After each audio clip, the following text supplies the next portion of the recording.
Hola, mi nombre es Carlos Bedoya y les doy la bienvenida a una nueva edición de Mesa Política, un programa producido por la Asociación Otra Mirada en colaboración con nuestraamérica.tv. Se ha producido un giro profundo en el gobierno de Pedro Castillo. El quiebre se ha dado la semana pasada cuando el presidente decidió no respaldar al ministro del Interior, Avelino Guillén, en la lucha contra la corrupción policial. Y al caer Guillén, un símbolo de la lucha también contra el fujimorismo, Castillo en su reemplazo puso a un general de la policía con serios cuestionamientos e incapaz de reformar o luchar contra la corrupción en el cuerpo policial que denunciaba el ministro Guillén, el exministro Guillén. Tanto así que la primer ministra Mirta Vázquez, que se opuso a ese nombramiento, no tuvo más salida que dejar el cargo. Peor aún, Castillo recompuso su gabinete con personajes de la ultraderecha, fundamentalistas, antiderechos y con procesos judiciales en curso por violencia de género y otros delitos. Todo lo contrario a un gabinete o a un gobierno de cambio. Ello escaló la crisis política, ese gabinete duró apenas días y hoy tenemos otro que tampoco garantiza una solución a la crisis, sino que está hecho para blindar al presidente Castillo y garantizar su sobrevivencia. Un claro ejemplo es el Ministerio de Economía, que ha sido entregado a la tecnocracia neoliberal de siempre. El telón de fondo es grave. Las personas que rodean al presidente Castillo en el despacho presidencial, su grupo de asesores, constituyen una especie de gabinete en la sombra con prácticas corruptas de venta de cargos e intercambio de favores.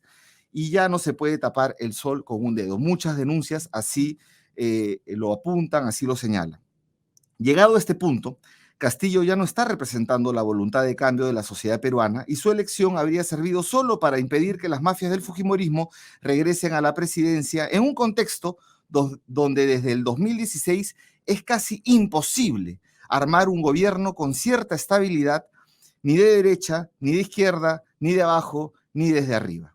Para hablar de este delicado tema, nos acompañan casi todas las personas que integran el comité editorial de Otra Mirada. Damos la bienvenida, sí, a Alberto Adriancén, a Cecilia Israel, Nicolás Lynch, Rocío Pereira, Humberto Campodónico y Gonzalo García. Bienvenidos, compañeros, bienvenidas, compañeras. ¿Cómo están?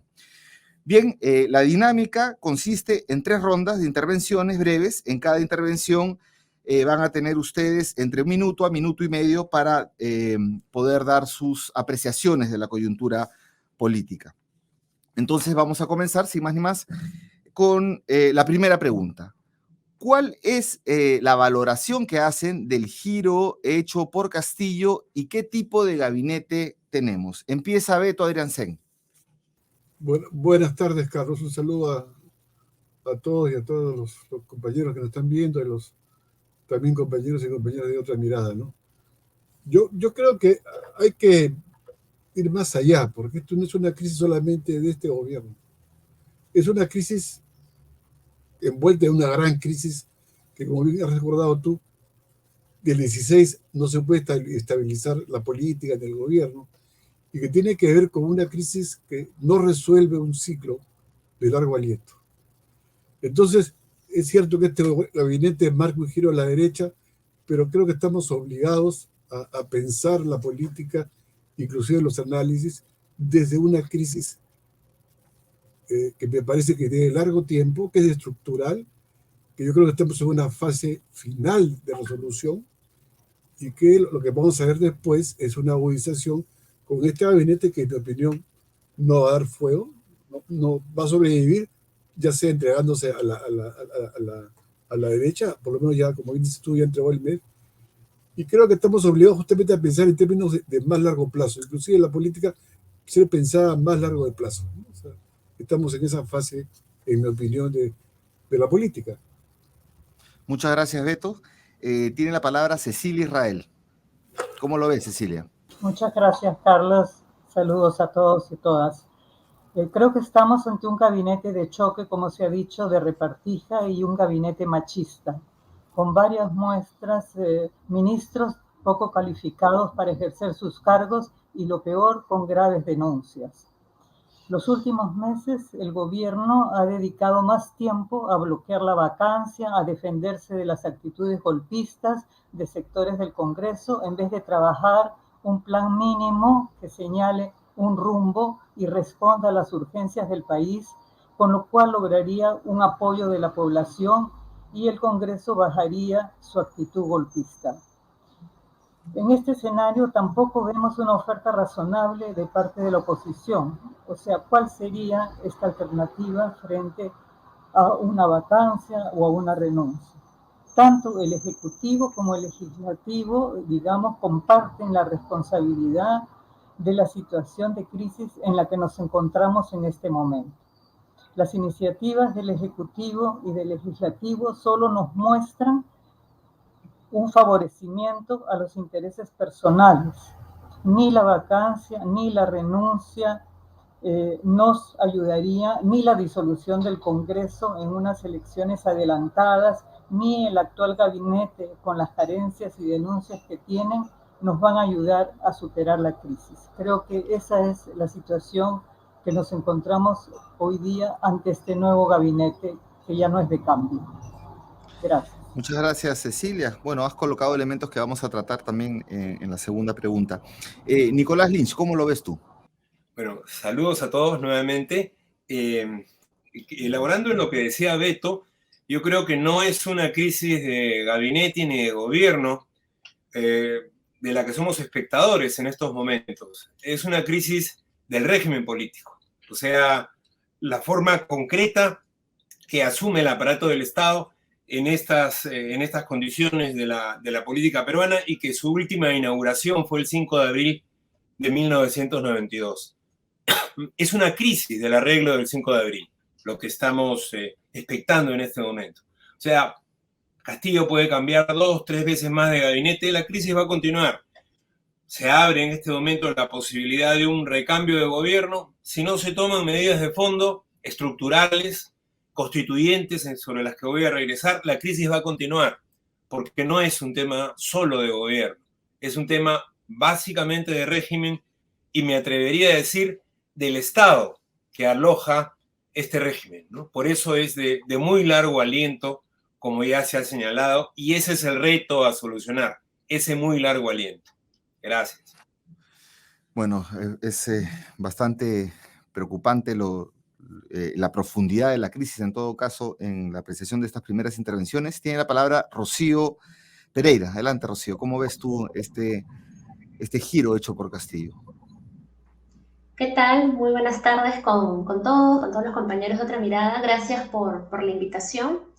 A ver, yo coincido cuando se señala que la crisis no es una crisis de ahora, ¿no? Que es una crisis que en realidad viene desde que Keiko no quiso reconocer, ¿no?, su derrota frente a PPK, y de hecho desde mucho más atrás. Es una crisis de representación política, del sistema político como tal. Pero sí creo que estamos ante un momento de agudización de esta crisis, ¿no? Donde el sistema de gobierno es muy frágil, ya es bastante frágil, bastante precario. A ver, yo creo que Castillo llegó al gobierno y levantó muchas esperanzas de cambio. Sin embargo, una vez ya estando en el gobierno, yo siento que no hay un norte claro, no hay una visión de país. Probablemente haya un buen diagnóstico desde su vivencia personal, pero no hay una estrategia y no hay una visión de país.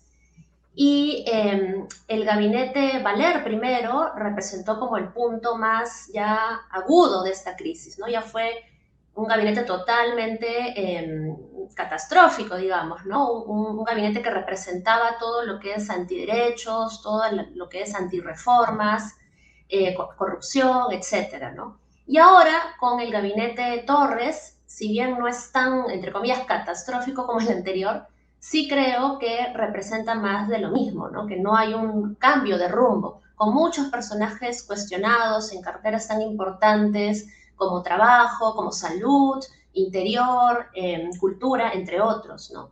Y además representa esta lógica del cueteo, ¿no? Esta lógica de, ok, pongo a personajes de distintos grupos políticos para asegurar mi supervivencia, ¿no? Para lograr el voto de investidura, para lograr poder sobrevivir. Pero no es que esté en contra de las alianzas políticas, pero en este caso estas alianzas no representan nada programático detrás, ¿no? Sino simplemente una lógica de cueteo. Pero bueno, creo que estamos en síntesis en un momento de agudización de la crisis política. Gracias, Rocío. Yo a esta altura me sigo preguntando si este viraje de Castillo es consecuencia de la crisis o así es Castillo. Estamos conociendo al real Castillo, que no le importa hacer alianzas con la ultraderecha. Tiene la palabra Humberto Campodónico. ¿Qué tal? Buenas tardes con todos y todas. Es un momento difícil, importante. Bueno, yo en esta primera vuelta rápidamente quisiera tratar de ver si es que más adelante podemos dar una mirada con la dimensión internacional que tiene la situación política en el mundo, ¿no?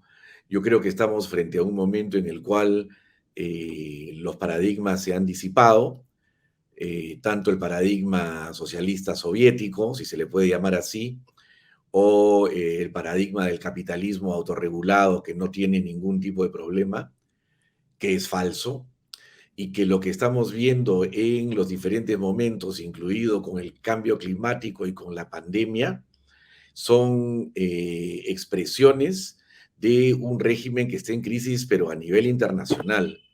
Y creo que habría que buscar por ahí alguna explicación, no completa, evidentemente, pero sí desde el punto de vista de un cuadro general de lo que está pasando no solamente en el Perú, sino en América Latina, ¿no? Vemos Bolivia, vemos Chile, vemos incluso Ecuador, vemos lo que viene en Colombia, vemos Brasil, vemos México, ¿no? Y en todos estos lugares se está expresando de alguna manera una crisis profunda. Uno. Dos, que en el Perú es particularmente fuerte la crisis porque por primera vez, después de 30 años de neoliberalismo, hemos tenido un cambio de gobierno, por un gobierno que se autoproclamaba del cambio y de izquierda, cosa que ya en América Latina, en todos los países, de alguna manera se había superado con más altos que bajos, dependiendo de ellos. Pero aquí lo que estamos encontrando es que ha habido un gobierno elegido que se planteaba que era por el cambio y una oposición, un negacionismo total, golpista, frente a este gobierno. Y tres, para terminar, es que en medio de todo lo que estamos viendo es que en medio de esta crisis el gobierno no ha dado la talla. Fundamentalmente podríamos decir el presidente, ¿no? Ha puesto ministros aquí y allá, pero no vemos un gobierno de cambio. Vemos que se está discutiendo sobre las fiestas de Barranzuela, los $20,000 de Pacheco, lo que pasa en Zarratea, pero no estamos discutiendo sobre la reforma del sistema de pensiones, la masificación del gas, la ley del trabajo, los nuevos motores de crecimiento, la reforma tributaria sobre ganancias mineras. Soy economista, me he centrado más que nada en temas económicos, pero es más de fondo. Y eso, y yo me quiero quedar ahí ahora, es, digamos, el marco en el cual estamos. 30 años o sea, internacionalmente, neoliberalismo, un gobierno que supone que es distinto y que en verdad pareciera es más de lo mismo. Gracias, Humberto. Sí, también otras reformas y retrocesos, ¿no? No solamente no se discute reformas, sino retrocesos también en el tema, por ejemplo, de la igualdad de género, o aparentes retrocesos, ¿no? Aunque ahora han puesto a una ministra feminista, creo que eso es lo único bueno del gabinete. Tiene la palabra Gonzalo García. Bien, creo que una novedad interesante del nuevo gabinete es que el jefe del Instituto Peruano de Energía Nuclear, del IPEN, sea ahora ministro del Ambiente. Eso parece, desde el punto de vista de la ciencia, la tecnología y la innovación, traer una energía tan potente como la del nuclear es una señal que incita a pensar que se pueden hacer otras cosas en el país. Otro es el ingreso del feminismo con una militante activa en participación política de las mujeres y política de género.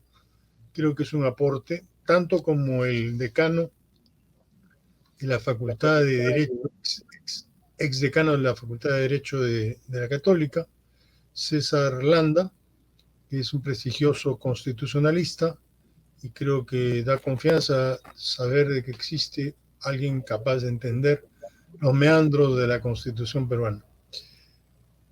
Por ese lado del balance hay otros, sin duda no voy a enumerarlos porque sería lento el débito. Hay también gente que no debería seguir en el gabinete, que indica la presencia de un coteo político partidario con las implicancias que ellos tienen en la calidad de los agentes. Por otro lado, hay una crisis permanente con el Poder Legislativo que no se ha resuelto de alguna manera porque los 50 votos más o menos que piensan representan estos delegados de las cuotas de los partidos, no es tampoco una mayoría que signifique posibilidades más allá de superar el cotejo de acá a 30 días de la cuestión de confianza. Y por otro lado, la aparición del Poder Judicial como un actor político, ya que ha solicitado la convocatoria a un Consejo de Estado, de lo cual solamente podría salir, se me ocurre, una solicitud de renuncia o de prescindencia del trabajo del señor presidente de la República. Estas son unas señales de hechos. Ahora, habría que situarlos, contextuarlos dentro de lo que está ocurriendo, y eso me reservo para la siguiente vuelta. Bien, gracias, Gonzalo. Bueno, ya todos han dado sus opiniones. Creo que, bueno, la única de Gonzalo no está, creo que en la misma línea de todas, pero más o menos hay una visión bastante pesimista de lo que es el gabinete. Entonces la pregunta es, ¿qué curso se abre? ¿Qué curso abre el gabinete Torres, de Aníbal Torres? ¿Abre algún curso? ¿Qué fórmulas de solución que ustedes están vislumbrando son las mejores para resolver esta crisis, para pasar esta etapa? O qué, ya visto de otro modo, ¿qué desenlaces están viendo ustedes? ¿Renuncia, vacancia, elecciones generales, elecciones presidenciales solamente? ¿Cómo ven no sé, los futuros desarrollo de desenlaces de esto que se ha abierto en el Perú, esta crisis puntual, dentro de una crisis mayor en el caso del gobierno de Pedro Castillo? Entonces vamos a seguir el mismo orden, creo yo. Entonces, también seguimos con la regla del minuto y medio, entra Alberto Ayrancén. Beto. Bueno, yo quisiera decir dos cosas rápidas, ¿no? La primera es que cuando Nicolás habla de una crisis de régimen político, con lo cual la comparto plenamente, está hablando de el régimen como un pacto de dominación, un bloque de clases que constituyen un poder que justamente, como bien recuerda Nico, es el 5 de febrero, que es la implantación neoliberal. Entonces, la dificultad y la crisis se prolonga porque el neoliberalismo ha fracasado, pero no tiene capacidad de reemplazo. Y por lo tanto, por eso digo, estamos en una crisis de cambio de ciclo. No es una simple crisis de gabinete. No se resuelve porque pones a Puesto Montoya como ministro del Medio Ambiente, ¿no es cierto? Sino que se resuelve con alguien que sea capaz de iniciar un camino hacia la estabilidad y hacia la democracia, y perfeccionar esta democracia que se cae, se desploma prácticamente, y que se expresa justamente entre poderes, el poder legislativo, el poder ejecutivo, etcétera, etcétera. Dos, yo creo, para tu pregunta, no se abre camino. O sea, lo más probable, como he puesto, es que se siga el mismo camino, ¿no es cierto? Que nuevamente volvamos a la dicotomía. O sea, una posibilidad es que el gobierno pacte para el voto de confianza con Podemos, APP, en fin, Somos Perú, estos partidos medio mafiosos. Y la otra posibilidad es que se abre el camino nuevamente que lo conocemos: vacancia, renuncia o cierre el Congreso. Entonces, estamos atrapados como si fuera un bucle temporal, ¿no es cierto? Atrapados, y que se repita todo el ciclo que se abre el 16. Por eso yo digo para terminar, que la catástrofe no es el apocalipsis, sino que es la repetición. Y estamos en una repetición permanente porque la crisis no tiene solución a mediano plazo, o sea, no tiene viso de solución. Entonces me parece que es fundamental entender eso, o sea, y tan crisis termino, porque está un artículo que he puesto hoy día en otra mirada, que se ha propuesto pues esta especie de abdicación presidencial para que gobierne el primer ministro, con lo cual es un golpe blando. Y nadie ha dicho nada prácticamente, inclusive ha sido avalado por gente de derecha y también progresista, ¿no? Entonces yo creo que estamos en una crisis mayor y que efectivamente, como dice Rocío, este gobierno la ha profundizado. Y la ha profundizado por dos cosas, porque es popular, nace como de izquierda, y la ha profundizado porque también hace un mal manejo de la administración del gobierno. Bien, gracias Beto. ¿Cómo estás viendo tú esto, Cecilia? Como dirían algunos analistas, ¿falta más crisis todavía para que se produzca un desenlace? Yo quisiera sumarme al reconocimiento que hace Gonzalo de los 3 ministros que ha mencionado. Sin embargo, no creo que 3 ministros puedan cambiar un poco la situación de estar frente a un gobierno y a un Congreso de informales y parainformales. Eso lo vemos claramente en las contrarreformas de transporte, de educación y algunas otras expresiones que se han dado dentro de estas dos instancias. Yo creo que hay que proceder con responsabilidad dentro de los cauces democráticos para priorizar la atención de las necesidades de la población. Tenemos el tema de la pandemia que sigue generando muertes, tenemos la pérdida de empleo e ingreso de los hogares, por mencionar solamente 2 temas de los muchos que hay que enfrentar. Se debe buscar la estabilidad del país en cuanto a política, para la cual debe mostrarse una voluntad de corregir errores, la necesidad de convocar a personas de trayectoria intachable y preparadas para la función a las que son designadas. Hay que respetar el orden democrático, si no vamos a seguir fomentando este desorden que venimos teniendo año tras año entre las renuncias y las vacancias y las vueltas a las renuncias. Yo creo que eso a nada nos va a conducir.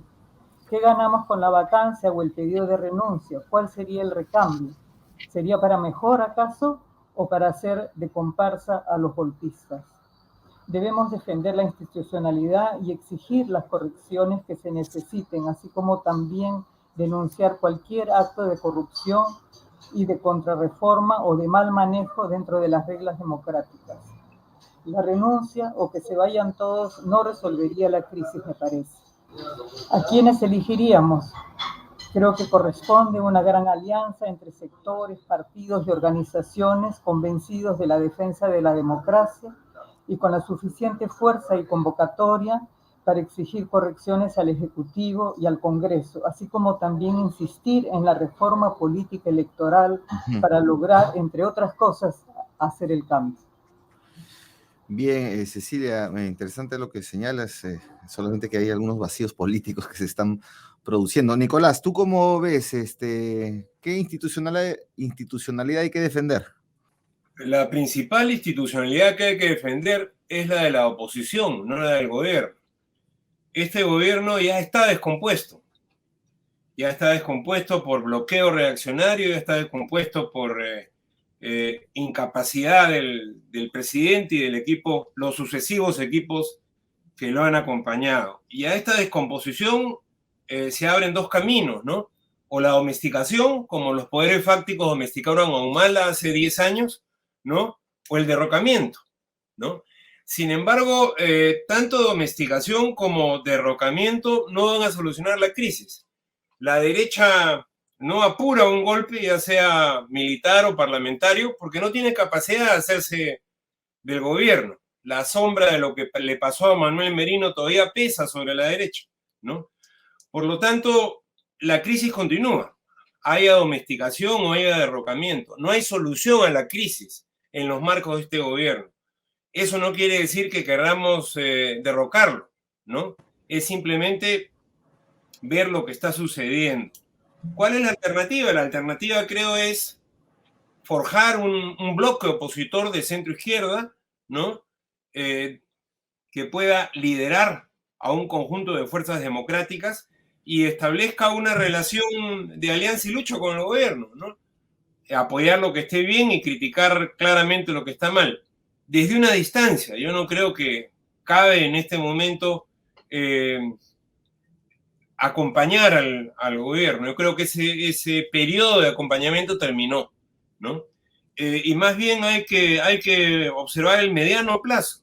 En el mediano largo plazo es donde la crisis va a encontrar una solución, ¿no? Lo otro son ilusiones, ¿no? Lo otro son ilusiones, nada más. Gracias Nicolás. Es una mirada bastante, que invita a desarrollar bastantes tareas, sobre todo para el campo de la izquierda.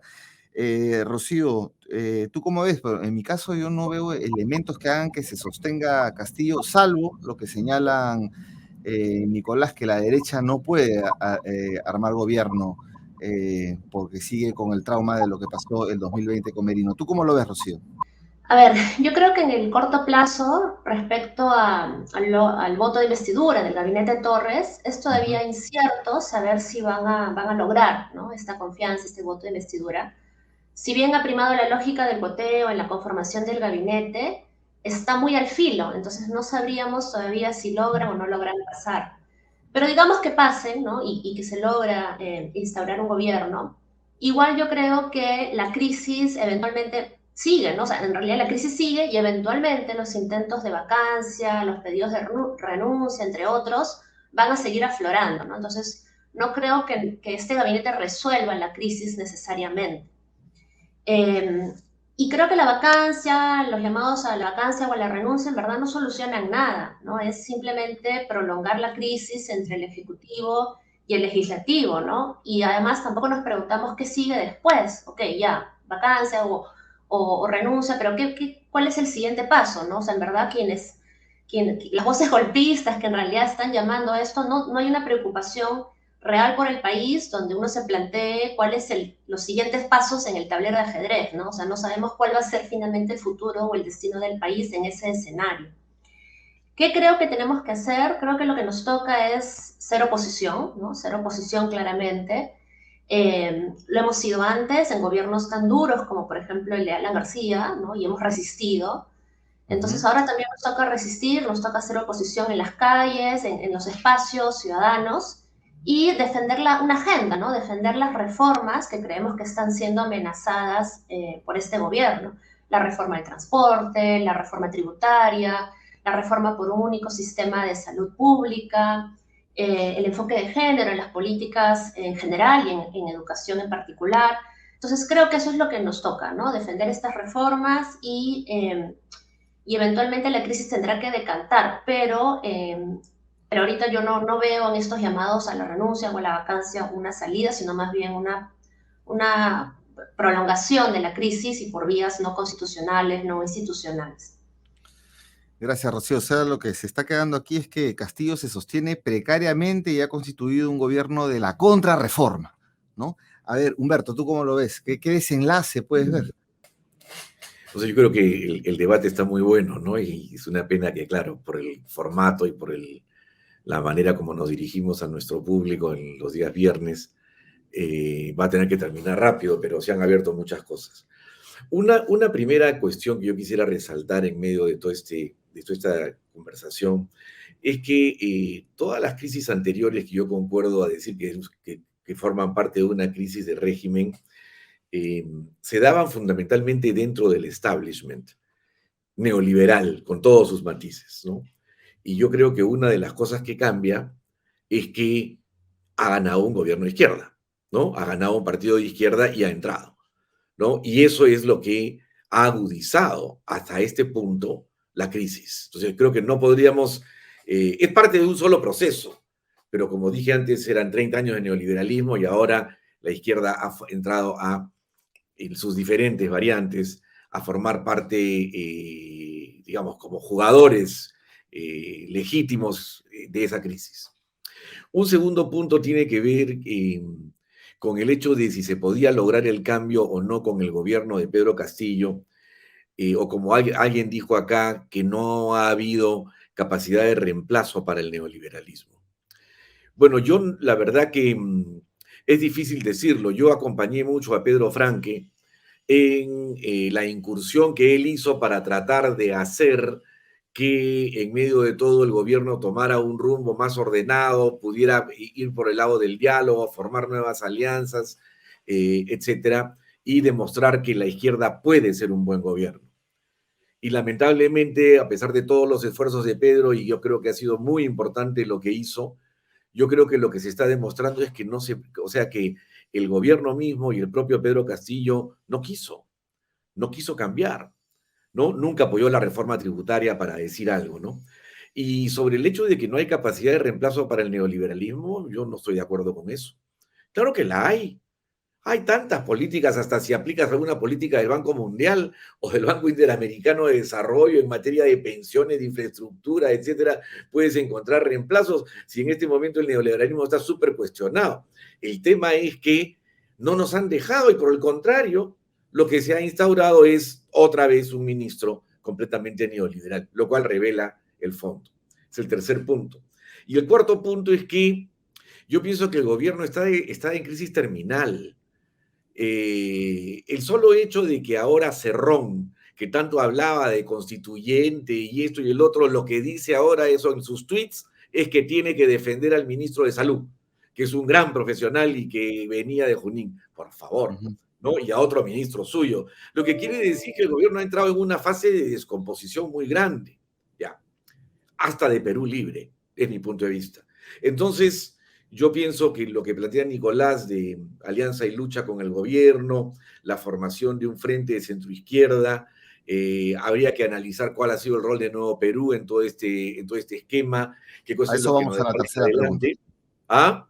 A eso vamos a ir en la tercera pregunta un poco. Ah, ya, ok. Y entonces, porque ahí es donde viene el tema de qué programa levantar para poder acompañar, digamos, lo que la gente está sintiendo, de tal manera que en el momento en que esa crisis venga, tengamos una respuesta e incluso tener consignas duras, que en este momento me parece más nosotros debiéramos orientarnos a, digamos, la formulación de estas consignas, de estas reivindicaciones, alianza y lucha y un frente de centroizquierda. Sobre la consigna misma ya lo veremos luego. Gracias. Bien, gracias Humberto. Vamos a entrar con Gonzalo, solo antes que entre Gonzalo, ¿no? Acá, para resumir, acá hay actores que quieren bajarse al gobierno, digamos, la mayoría son, que se han dado cuenta que la disputa está en quién lo hace caer, y quién lo hace caer se prepara mejor para el próximo periodo.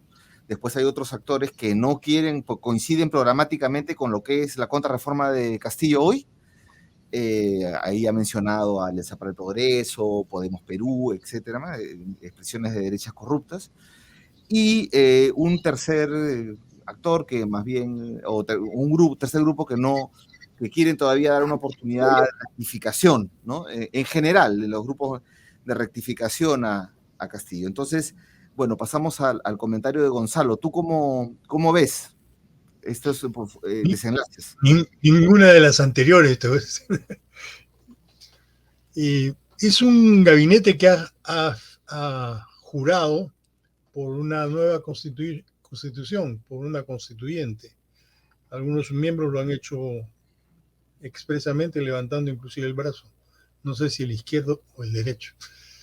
Entonces, ahí hay una pugna evidente entre ciertos sectores tradicionales y algunas posiciones que son bastante distintas, incluyendo a las que cité originalmente. Pero ¿qué es lo que ha hecho esta alianza con la centroizquierda en los primeros 6 meses, además de haber derrotado sin duda el fujimorismo? ¿Qué es lo que ha hecho? ¿Qué es lo que nos deja este primer semestre? Una política del bicentenario, que es algún documento que podamos estar de acuerdo o desacuerdo, pero esos eran los lineamientos con los cuales abordaron el Estado y el gobierno. Un plan económico, un plan general, que lo aprobó ese plan hace no mucho por unanimidad y, en fin, con aplausos. Un marco macroeconómico multianual que lo aprobó el Ministerio de Economía, el periodo de Pedro Franque. Un reporte de inflación con el nuevo equipo designado también por fuerzas cercanas a lo que significó el pensamiento de Franque. Entonces teníamos políticas monetarias, políticas económicas, una política general, todo eso ha sido aprobado. Y el presupuesto ha sido aprobado por unanimidad de todas las fuerzas políticas. Entonces es una crisis rara, una crisis en la cual todos están de acuerdo en los ejes principales, y lo principal de lo principal, en el manejo concreto de los recursos sectoriales, los manejos de recursos de carácter territorial, los especializados. En todos esos manejos hay acuerdo unánime. Y encima hay un acuerdo confesional que se llama Acuerdo por el Perú, Pacto por el Perú, que lo complementa. Entonces, es una crisis que tiene otro, me parece, sentido, que es, además de que no todos los que parecen de derecha son de derecha, ni todos los de izquierda son de izquierda, pero en el caso del Ministerio de Economía, el ingeniero economista de la UNI, que es el actual ministro de Economía, no es tan derechista como suponen algunos, ya que el apellido Graham estuvo vinculado, como ustedes recordarán, a ciertas circunstancias específicas de la vida peruana en las cuales se procesó una gran transformación. En fin, ¿a dónde ir con todo esto?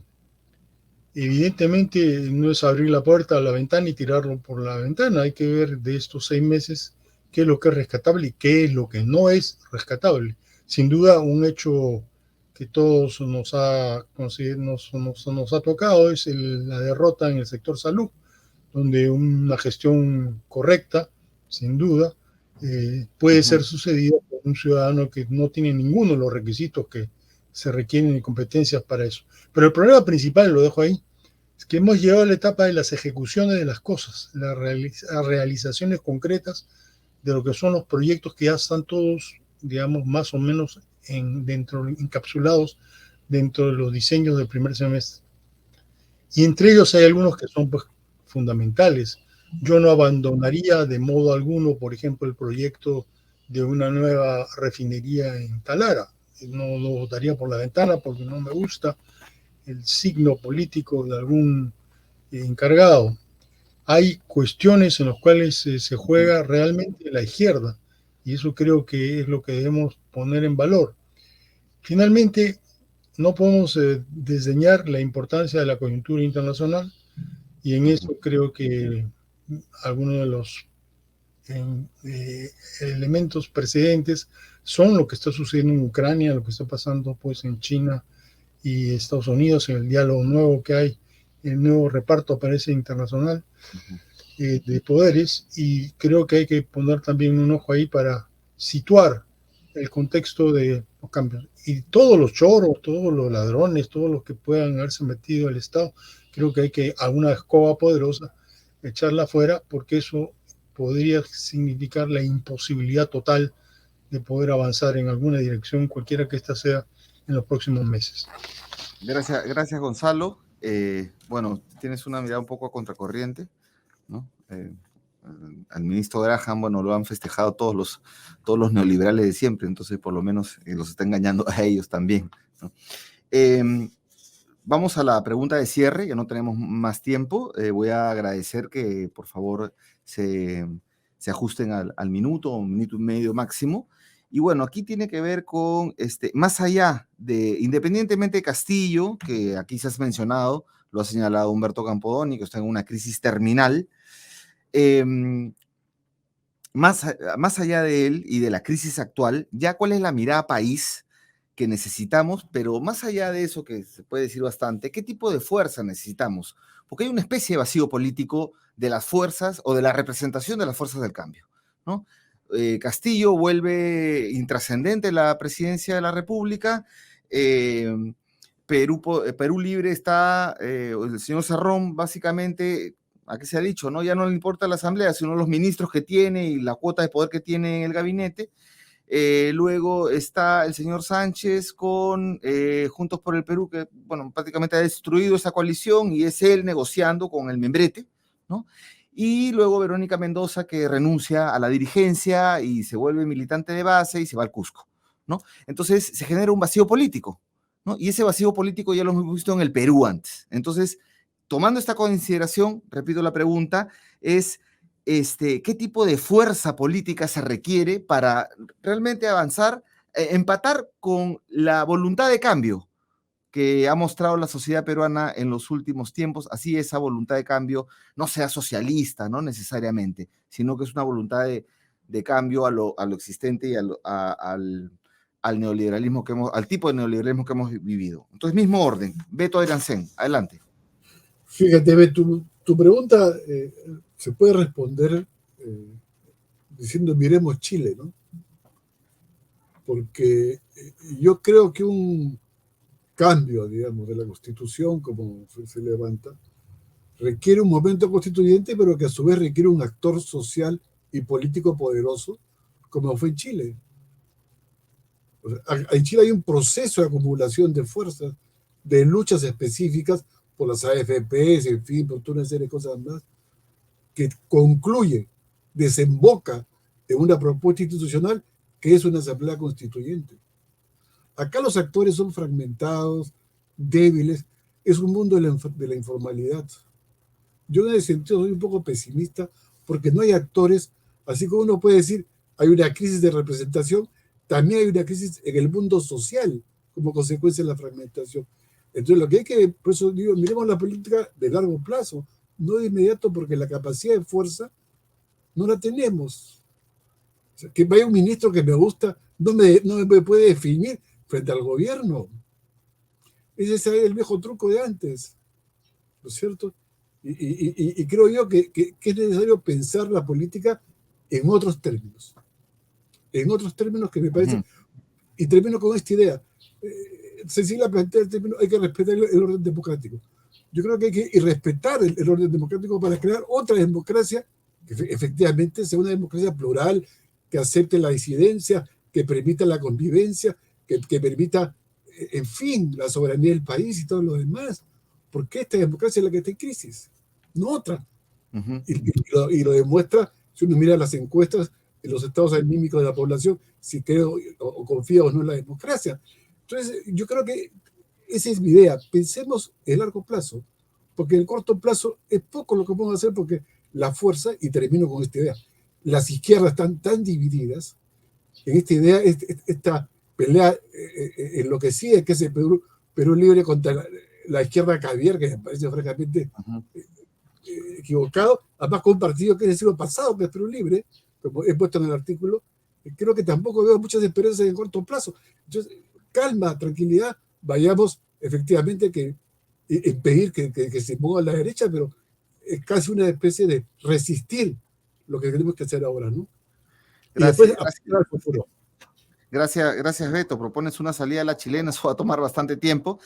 Y además como que, le vamos a dar la palabra a Cecilia, pero como que la Constitución del 93, en la parte política, ya ni siquiera hablamos de la parte económica, la parte política parece que no permite nuevos actores y no permite una salida inmediata, ¿no? Bajo ese régimen. ¿Cómo lo estás viendo tú, Cecilia?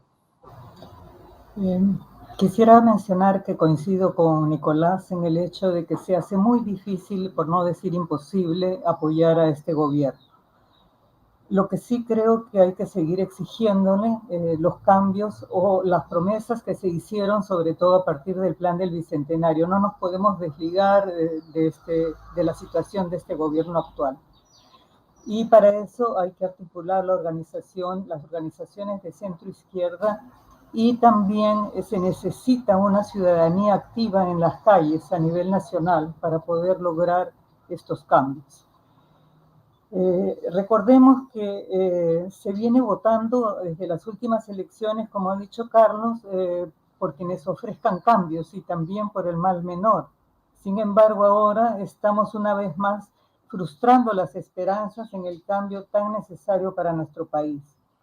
Creo que necesitamos revertir las contrarreformas, hacer una verdadera reforma en el sector salud, además de seguir con el plan de vacunación, cosa que se ha visto de forma descarnada en toda esta época de la pandemia.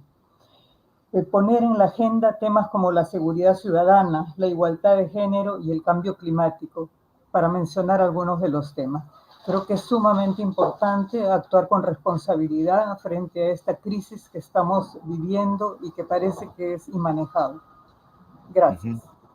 Gracias, Cecilia. Bueno, coincides también en esa parte con Beto de nuevos actores y la calle, ¿no? La ciudadanía, eso va a definir, podría definir otro, bueno, algo más esperanzador, ¿no? Una salida más esperanzadora. Nicolás, ¿cómo tú lo ves? Si somos consecuentes con la definición de la crisis, nuevamente reitero, como una crisis de régimen y de gobierno, hay necesidad de levantar frente a esta crisis que no va a tener un desenlace de inmediato, o sea, que caiga el gobierno de Castillo en un extremo, no es un desenlace de esta crisis. La crisis va a continuar, la derecha no va a poder gobernar el Perú, eso se terminó ya. Entonces, frente a esa crisis que se va al mediano plazo, hay que levantar un programa de reformas urgentes, ¿no? Que no se confundan con las reformas que hacen los neoliberales, como es el caso de la SUNEDU, ¿no? Sino que sean verdaderas reformas democráticas, populares, ¿no? Y al mismo tiempo relanzar el proceso constituyente.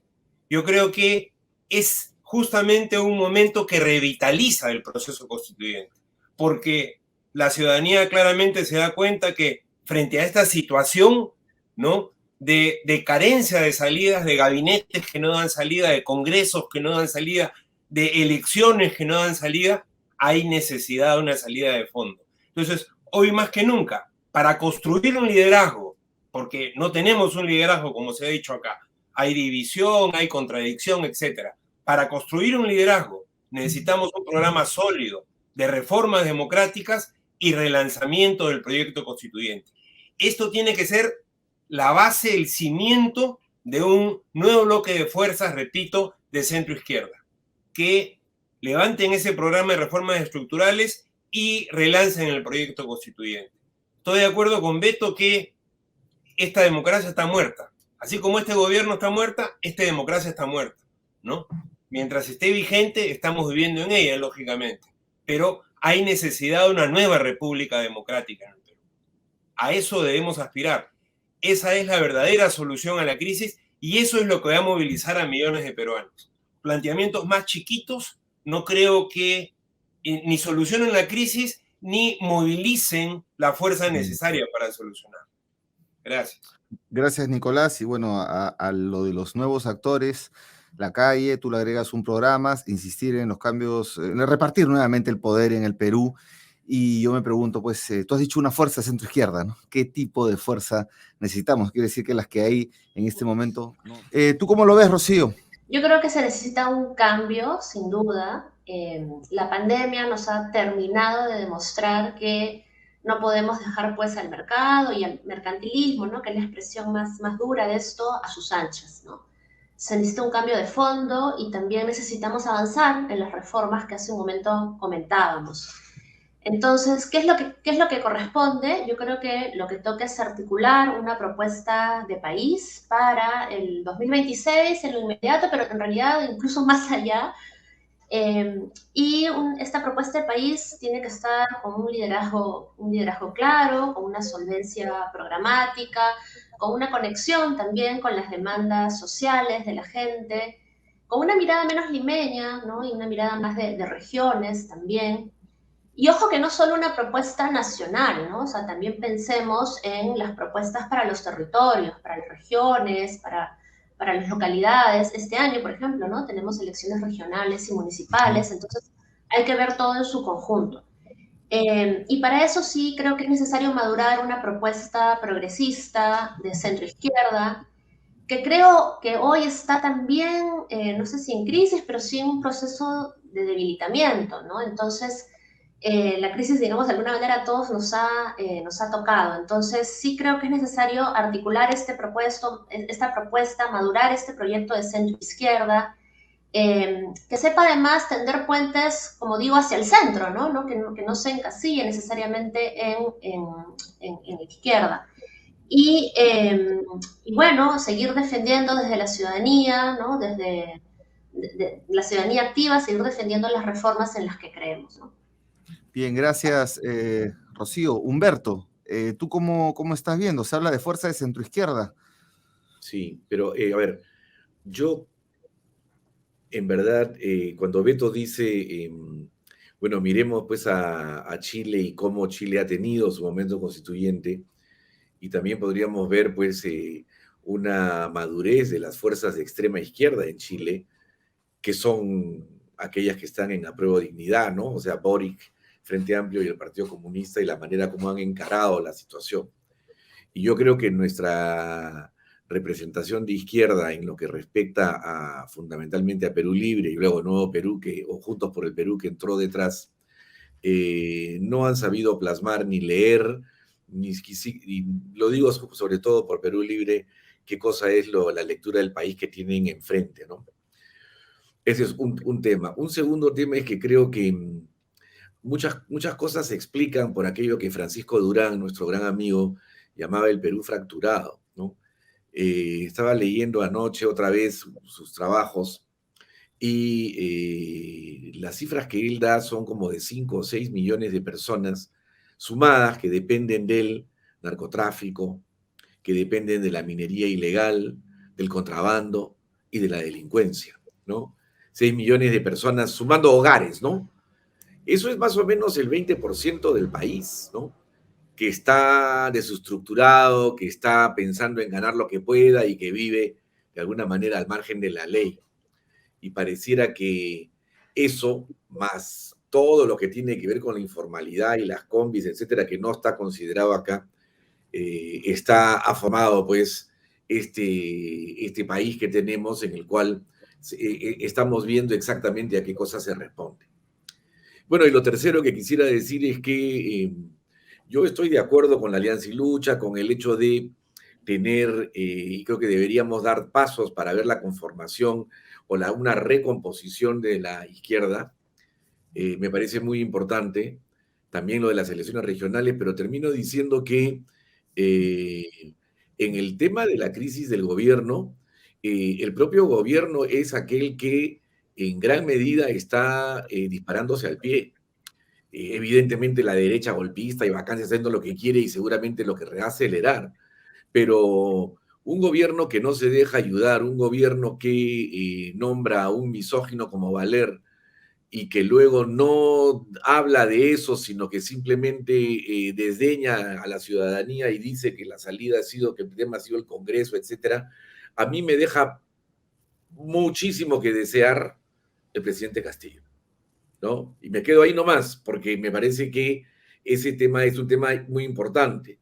Entonces, en el desarrollo, en la correlación de fuerzas, pienso que hay que tener muy en cuenta y habrá que seguirlo con mucha atención el tipo de medidas que se puedan presentar y en ese momento ver qué cosa es lo que se tiene que decir. Yo no soy partidario de ninguna medida de renuncia, de vacancia, e incluso pensaría tampoco lo de elecciones generales en el momento. Pero creo que si la crisis sigue de esa manera, también Nicolás ha mencionado el tema, la constituyente, etcétera, ya como un momento que se tiene que ir forjando, en mi punto de vista. Yo lo que veo es que después de la salida del anterior gabinete y de el gobierno se ha puesto como del otro lado. Quisiera equivocarme, pero eso es lo que estoy viendo y desde ese punto de vista es que he planteado y estamos recogiendo acá una serie de posiciones de todos nosotros. Gracias. Sí, bueno, no representa en todo caso la voluntad de cambio más el gobierno de Pedro Castillo. Tiene finalmente la palabra Gonzalo García. Sí, la ofensiva fujimorista que empezó después de las elecciones, tratando de cerrar el acceso, inclusive tratando de desnucar al Jurado Nacional de Elecciones, se ha desarrollado a lo ancho y a lo largo de los distintos periódicos y medios de comunicación, ha generado un sentimiento de lo que escuchamos de derrota y desorganización. En consecuencia, se podría hasta casi decir que lo que ha sucedido es un triunfo del movimiento ultraderechista o derecha y ultraderechista, pero creo que no nos podemos quedar ahí. En 6 meses hay todavía mucha tela que cortar y muchos intercambios que realizar, comenzando por el propio rol que debemos asumir todos en un proceso de salida. Un proceso de salida que tiene que tener un marco constituyente. Yo creo que ahí no hay discusión posible, porque si no hay nuevas reglas, seguir operando sobre la regla del sistema político, del régimen político y del gobierno, tal como lo diseñó el fujimorismo, nos lleva a estos impases. 4 ideas principales que creo deben construirse en pro de una constitución de otra naturaleza.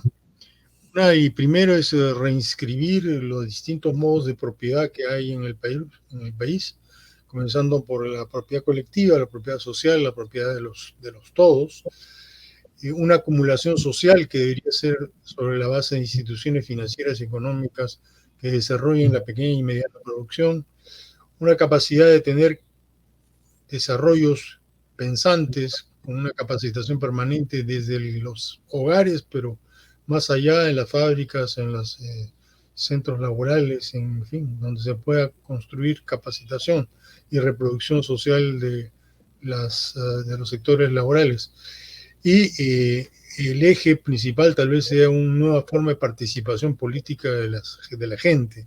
Como aquí se ha reiterado, está en mi libro sobre los excluidos, en el caso del Perú, necesitamos la participación plena de sectores que no tienen articulación de clases tradicional o convencional, que están vinculados 75% al mundo del empleo por modos laterales, del subempleo por ingresos o subempleos diversos por distintos orígenes. Esa es la realidad objetiva de lo que nos entrega el sistema. En consecuencia, recuperar para un discurso de nuevo tipo y posibilidades nuevas para la izquierda es entrar al terreno de la participación política. Quiere decir, una fuerza social basada en la ciudadanía, con un programa de centro-izquierda y con un instrumento de intervención que sea la participación plena de los distintos actores sociales. Parece que eso es lo que pudiéramos evocar como una agenda de futuro. Muchas gracias, Gonzalo. En realidad quiero agradecerles a todos y todas ustedes. Hemos querido presentar unas miradas, otras miradas, a lo que es la solución a lo que estamos viviendo, ¿no? Donde efectivamente había una voluntad de cambio, pero ahora el presidente está más ocupado en su sobrevivencia y también en, digamos, tapar algunas de las cosas por las cuales se está emplazando.